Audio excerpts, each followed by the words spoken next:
Hi, my name is Jeremiah. You are listening to Big, Diverse, and Black, and today's segment will be called Opportunities.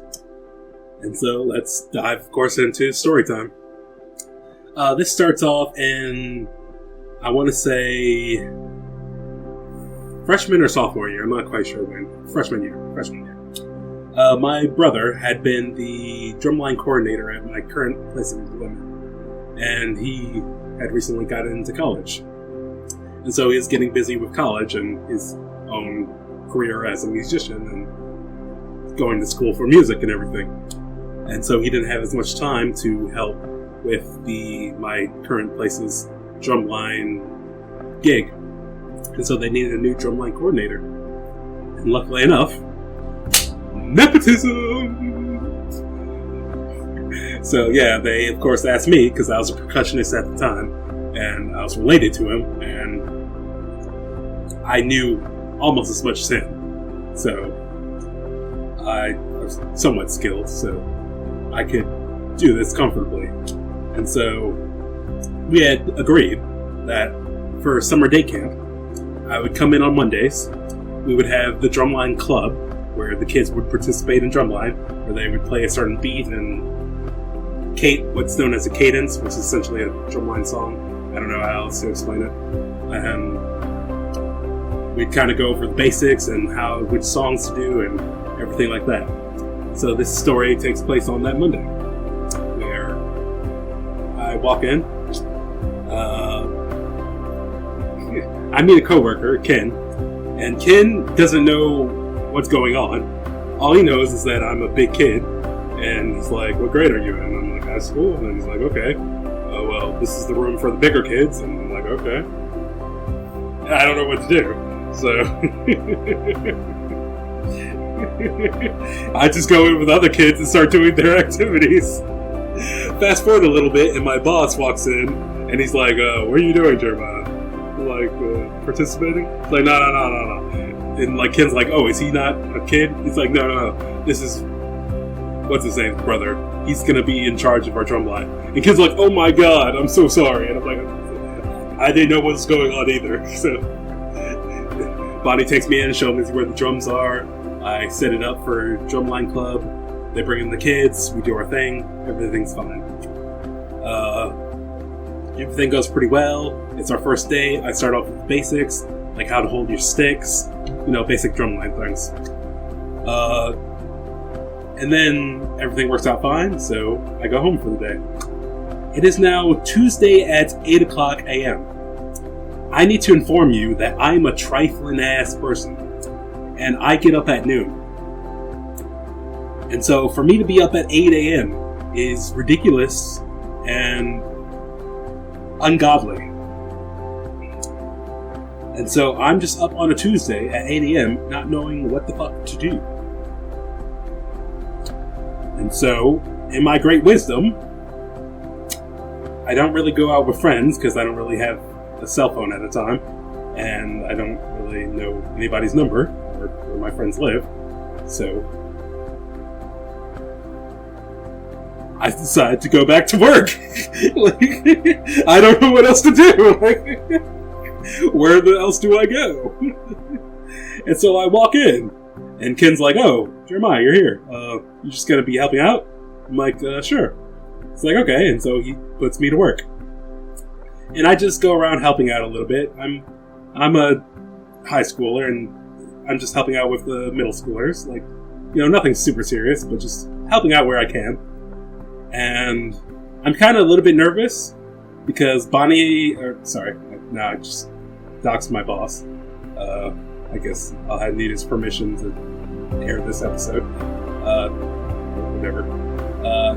I asked my boss, Bonnie, is busy at the time, and so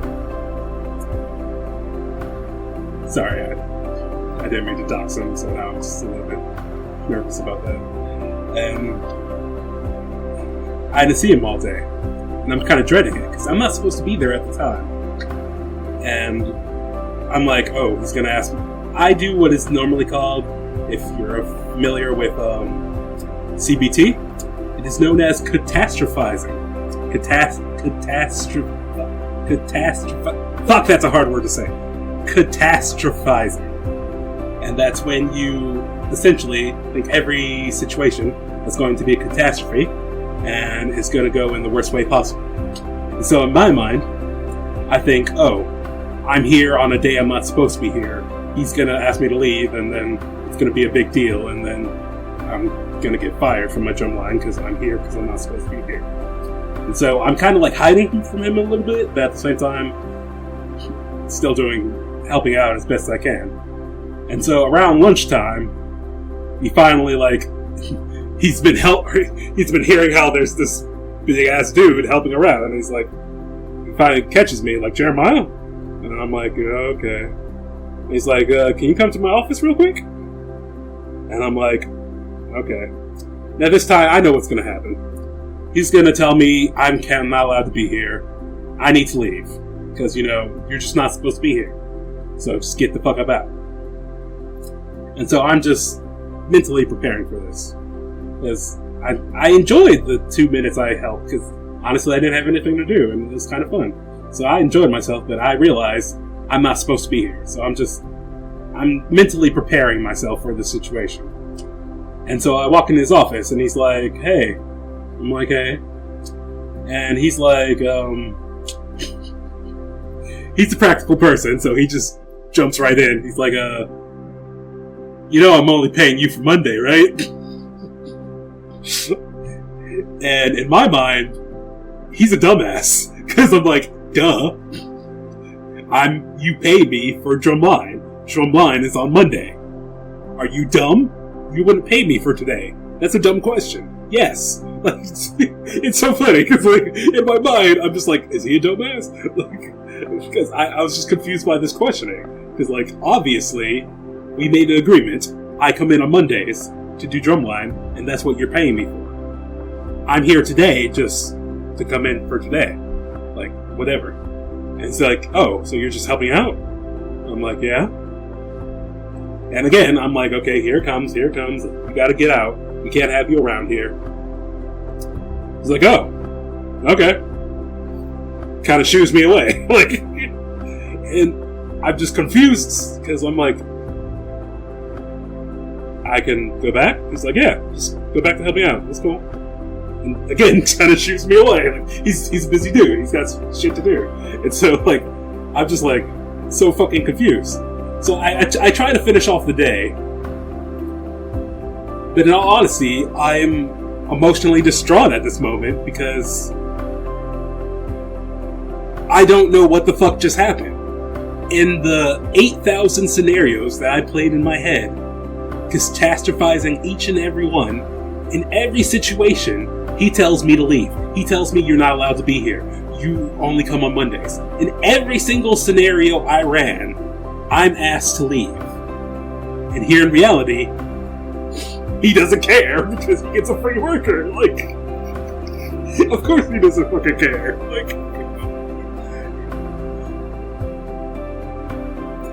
And so I had to go home. And I tell him, I'm sorry, I need to go home. It's like, okay, well, if you want to help out tomorrow, we'll see you. And I'm going home, and I'm just overwhelmed. Because, it just never fucking occurred to me at the time that I could be there. That I could just help out if I wanted to. That I could be welcome there.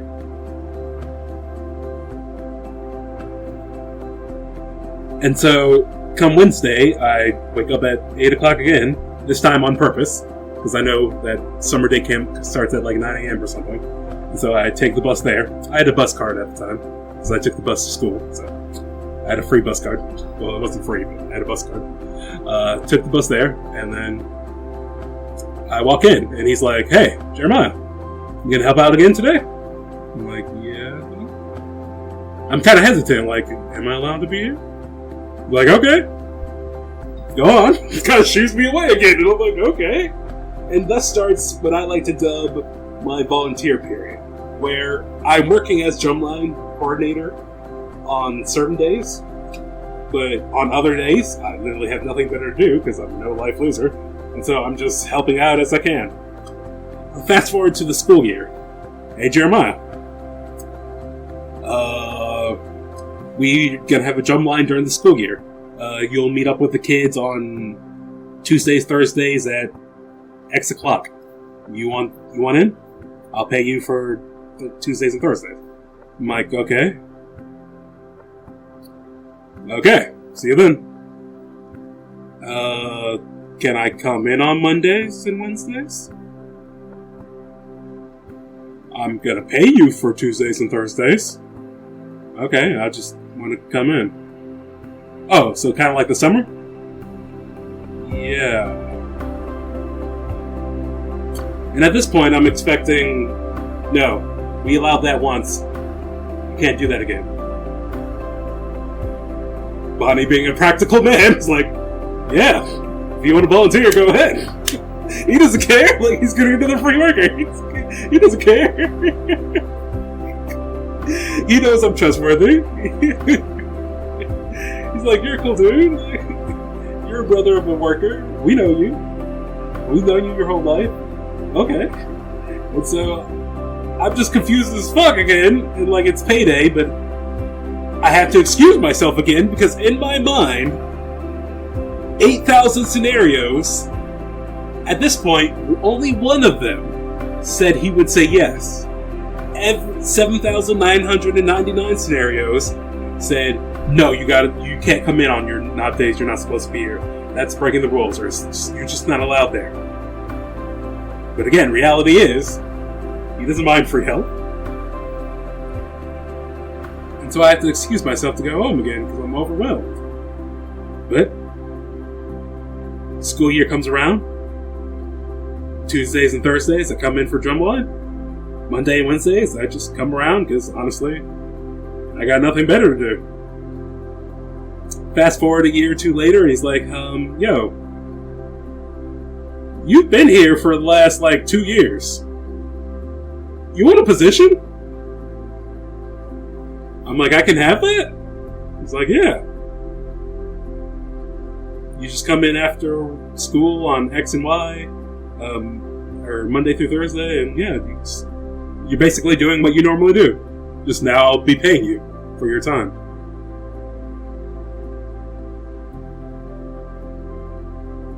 And of course, if you're catching on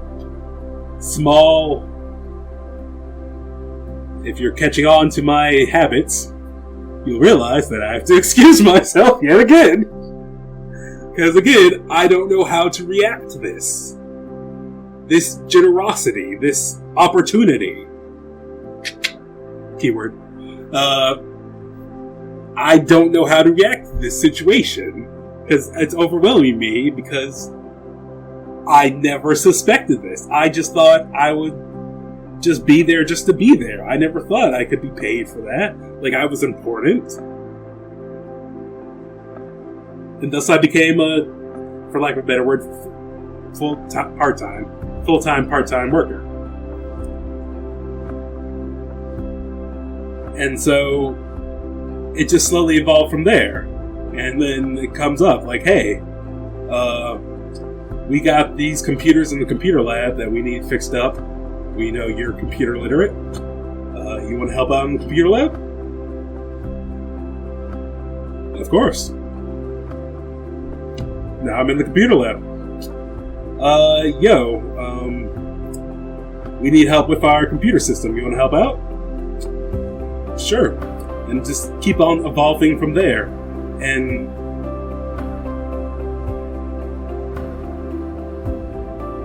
now I'm where I'm in right now, being I forget my technical position. Let me look that up real quick. What is my technical position called?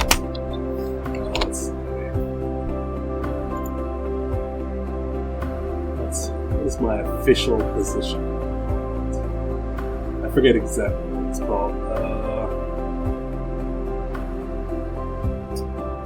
Database and IT specialist. And so, as the subject is called today, opportunities. It all started at that summer day camp back in 2005, where I came in on a Tuesday expecting to be kicked out. And wasn't. And it grew from there to become this, as I would dub it, a career, but I can understand how some people would say it's a job. This career of working where I am and everything. And it's just, it all started with a simple opportunity of just not even a job. Well, yes, a job as a drumline coordinator, but an opportunity to just help out where I can. Where, in, again, 8,000 scenarios I played in my head, I said this would never happen. He would never allow me to be here. But he didn't bunt. Of course, it's a free worker, so of course he said sure. And so my word of advice for those out there is, if you do have neurodiverse individuals, if you do have that quiet kid, if you do have that person that you just know is around, pay them attention, because you never know how much that small bit of opportunity could matter and what that could evolve into. Because I just volunteered just because I had nothing better to do, and now I'm a full-time staffer, and it's like I could never have this position without that opportunity to help out. That evolved, that kept on evolving. Oh, you're here all day? Now I'm going to pay you to be here all day. Oh, you work with computers all day? Why don't you work on all computers? Oh, we got a new database, you want to work on that? Here's a new database. We need you to work on this. And just these opportunities kept on arising from this beginning of just allowing a awkward kid to help out where he can. And so, I guess I need your permission, Bonnie, to air this episode. But thank you for that. You don't understand what it meant for me on that day to tell me, of course you can come in and help out for free. Like, whereas it's common sense for you, it was not common sense for me. I thought I was breaking the rules. I thought I was not there. I thought you wouldn't want me there. But you did. And thus that started my career as it is now. And it was from that opportunity, and I cannot say how grateful I am for that. Because it has allowed me to grow as a person in this space where I can now work. And I can now be with the kids. And I've grown a relationship with several kids over the years. And and it's all because of this one opportunity. And so this episode is dubbed Opportunity for that one opportunity. And just, if you have a chance, listeners, if you have a chance to give someone an opportunity, I cannot stress how much it could mean to give it to them. Because that could be the start of something beautiful. It could be the start of something glorious. And it could be the smallest thing in the world. But just that blooming seed of allowing that, you never know where that's going to go. And so if you have a chance, always remember, opportunities, if possible. Because you never know what that's going to mean to somebody. And in my case, I will never, ever be able to repay for the opportunities I was given. Because it has turned me into the person I am today, and I'm eternally grateful. Because it allowed me to be me. And it allowed me to even come and be able to talk about my experience and stuff. And so I'm just ever grateful for that.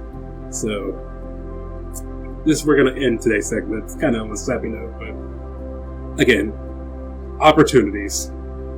If you have a chance to give them out, give them out. If you have a chance to take them, I'm talking to you. If you're shy, if you're neurodiverse, if you're on the spectrum, take those opportunities. You never know what you could get into. You never know what could lead to a beautiful future. Take those chances. It's scary. I'm not gonna lie. It's scary. You're gonna fuck up so much in these times. You're gonna mess up. You're gonna fail miserably. You're gonna fuck up so much shit along the way. But eventually you're gonna find yourself in what I like to call the golden period. The place where you know where you belong. The place where you can be you. And I cannot thank Bonnie you enough for giving me that opportunity. Because now I'm in that golden sphere. And now I get to do what I like, what I love. with the people I love, with the crew that I love. And it all started from that one opportunity. So again, I'm going to end it here. Thank you for listening. If you have any questions or want to express your feelings about today's episode or express your own stories, you can email me at bigdiverseandblack@gmail.com. Thank you for listening.